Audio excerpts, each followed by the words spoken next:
Mainit-init na chismis. Detalye sa hinahangaan daw ni Donnie Pangilinan sa isang sikat na grupo.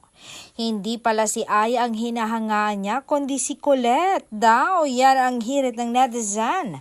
Nako, mukhang idolo lang naman niya si Colette. Base sa aking nakikita at safe naman dahil may jowa si Colette. Pati nga si Belle, may hinahangaan rin sa grupong BTS na si Jungkook.